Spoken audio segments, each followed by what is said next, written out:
আসসালামু আলাইকুম রহমতুল্লাহ। শুভ সকাল, জুম্মা মোবারক। শুক্রবারের এই সকালে আপনাদের সাথে আবারও আমি সংযুক্ত হয়েছি। আমার প্রাণপ্রিয় ভাই বোনেরা সারা বিশ্বের বিভিন্ন প্রান্তে অবস্থানরত এবং সারা দেশের বিভিন্ন প্রান্তে অবস্থানরত সুপ্রিয় ভাই বোনদেরকে শুভেচ্ছা, সালাম, শ্রদ্ধা জানিয়ে শুরু করছি।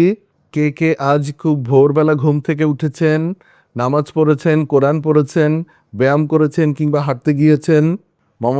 মোহাম্মদ রাসেল ভাই এসেছেন। আসসালামু আলাইকুম স্যার, আশা করি আল্লাহর রহমতে ভালো আছেন। ওয়ালাইকুম আসসালাম। আলহামদুলিল্লাহ, আমি ভালো আছি, আশা করি আপনিও ভালো আছেন ভাইজান। রাসেল ভাই আহ, কোথা থেকে বলছিলেন? অনেক ভাই বোনেরা সংযুক্ত হচ্ছেন। আসলে এই সময়টা ছুটির দিনে অনেকে হয়তো ঘুমিয়ে থাকেন, রেস্ট করেন, কিন্তু চিকিৎসক হিসাবে আমাদের আসলে শুক্রবার দিনটি ঘুমিয়ে থাকার সময় নয় কিংবা রেস্ট করার সময় নয়। আমরা এই দিনটি ঢাকার বাইরে যাই, ঢাকার বাইরে বিভিন্ন জেলা শহরে যে আমরা প্র্যাকটিস করি। আপনারা জানেন সারা দেশের বিভিন্ন প্রান্তে এই ধরনের বিশেষজ্ঞ ডাক্তাররা শুক্রবারে প্রত্যন্ত এলাকায় যে চিকিৎসা সেবা দিয়ে থাকেন, তেমনি আমিও দিয়ে থাকি। সেই হিসাবে গাজীপুরের বাটি ও মানুষের সাথে আমার দীর্ঘদিনের সম্পর্ক, প্রায় 24 বছরের। এখানে আমি প্রতি শুক্রবার সকাল 7টা থেকে রাত 11টা-12টা পর্যন্ত আমি চিকিৎসা সেবা দিয়ে থাকি। এই এই এলাকার বাটি এবং মানুষের সাথে আমি বহুকাল ধরে মিশে গিয়েছি। ইউনুস ভাই, আসসালামু আলাইকুম স্যার। আমি আইবিএস সমস্যা, পেটের সমস্যা 5 বছর ধরে ভুগছি। এখন রেস্টু রেস্টু গ্যাস্ট্রেন্টারোলজি বিশেষজ্ঞকে আর দেখাই না এবং ফলো আপেও থাকি না। মোটামুটি ভালো, কিন্তু মন থেকে যায় না। কিছু কিছু খাবার বাদ দিয়ে চললে আর কোনো সমস্যা হয় না। খাবার বেছে বেছে খাইতে হয়। এটা আর কি বিশেষজ্ঞের সাথে কি ফলো আপে থাকতে হবে? না ভাইজান, আইবিএস তো আসলে একটি মনের ব্যাপার, একটি মনোদৈহিক সমস্যা। মনের উদ্বেগ, অস্থিরতা, দুশ্চিন্তা থেকে এই রোগটি তৈরি হয়। এর ফলে মস্তিষ্কের উত্তেজিত সিগন্যালগুলো আমাদের পাকস্থলী এবং আমাদের যে ক্ষুদ্রান্ত বৃহদান্ত্রে পড়ে। এর ফলে যে সমস্যাগুলো তৈরি হয় তাকে আইবিএস বলে। কিন্তু আমাদের মন যদি স্থির থাকে, মনের মধ্যে যদি প্রশান্তি থাকে, তাহলে আমাদের মস্তিষ্কের মধ্য থেকে সে ধরনের উত্তেজিত সিগন্যাল আমাদের অন্ত্রের মধ্যে পড়ে না, আর আইবিএসও থাকে না। সেক্ষেত্রে আমি বলবো আপনি অবশ্যই মনের প্রশান্তি আনবেন, এবং মনের প্রশান্তি আনতে হলে মানসিক উদ্বেগ, অস্থিরতা, দুশ্চিন্তা কমাতে হবে, হাসি খুশি উৎফুল্ল জীবনযাপন করতে হবে।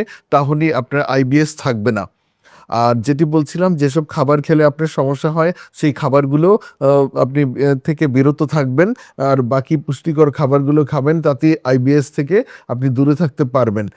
জে মামুন খান ভাই, শুভ সকাল, জুম্মা মুবারক। অনেক ধন্যবাদ ও কৃতজ্ঞতা ভাইজান।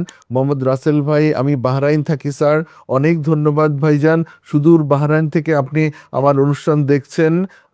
আব্দুল মান্নান ভাই, কক্সবাজার চকরিয়া থেকে আব্দুল মান্নান। মান্নান ভাই, অনেক ধন্যবাদ ও কৃতজ্ঞতা, সুদূর কক্সবাজার চকরিয়া থেকে আমার অনুষ্ঠান দেখছেন। মোহাম্মদ লুৎফুর রহমান ভাই, আসসালামু আলাইকুম স্যার। ওয়ালাইকুম সালাম স্যার। তানজিম আল ফাহিম ভাই, আসসালামু আলাইকুম, কেমন আছেন স্যার? আমি নাটোর থেকে বলছি। ওয়ালাইকুম সালাম ভাইজান। নাটোর থেকে আমার ভাই, আমাদের শ্রদ্ধেয় ভাই অনুষ্ঠান দেখছেন। হেরাজ মুর্শেদ ভাই, good morning sir. Good morning. Shah Alam ভাই, স্যার ব্রাহ্মণবাড়িয়া আসবেন কি? কখনো আসবেন ইনশাল্লাহ। আপনাদের ব্রাহ্মণবাড়িয়া আমার আসার খুব ইচ্ছা রয়েছে, কেননা ব্রাহ্মণবাড়িয়া মানুষ আমাকে পছন্দ করে। প্রতিদিন ব্রাহ্মণবাড়িয়ার বিভিন্ন উপজেলা থেকে আমার কাছে রোগী এসে থাকেন। হুমায়ুন কবির ভাই বলেছেন, আসসালামু আলাইকুম স্যার, কেমন আছেন?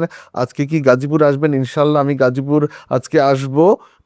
সপ্তাহে একটি দিন আমি গাজীপুরবাসীর সাথে থাকি।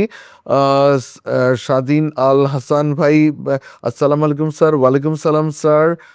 মাহমুদুল হাসান রাকিব ভাই, স্যার 1 মাসে আমি এন্ডোস্কোপি করাইছি, তখন গ্যাস্ট্রিক আলসার আসছিল। রিপোর্টে 1 মাস পর গিয়ে আবারও এন্ডোস্কোপি করাইছি, তখন পুরো প্রশ্নটি আসেনি। মোহাম্মদ জাকিরুল ইসলাম ভাই, স্যার কেমন আছেন? আলহামদুলিল্লাহ আমি ভালো আছি, আশা করি আপনিও ভালো আছেন। জয় বাংলা স্যার, নোয়াখালী আসেন কি?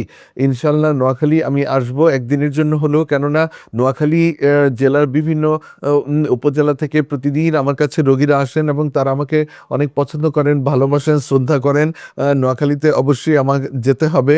মোহাম্মদ হাফিজ রহমান ভাই বলেছেন, স্যার আমার পেট থেকে মল ক্লিয়ার হয় না।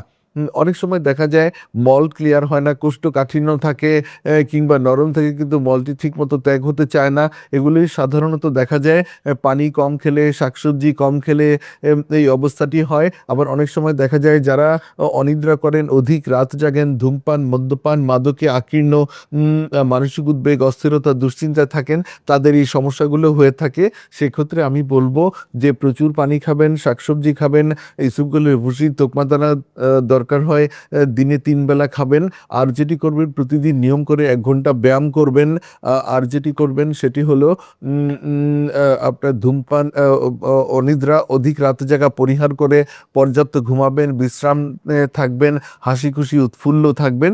সেক্ষেত্রে কিন্তু কোষ্ঠকাঠিন্যের সমস্যা একেবারেই থাকবে না, মলত্যাগেও কোনো সমস্যা হবে না। হেলাল উদ্দিন লিটন ভাই বলছেন, স্যার আমার ভাত খাওয়ার পরে আমার বুক জ্বালাপোড়া করে।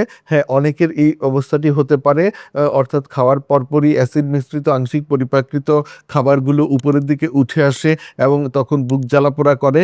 তো এই অবস্থাটি নিরসনকল্পে আমাদেরকে যেটি করতে হবে, আমাদেরকে খাওয়ার পূর্বে কিছুদিনের জন্য প্রোটন পাম্প ইনহিবিটর জাতীয় ওষুধ খেতে হবে।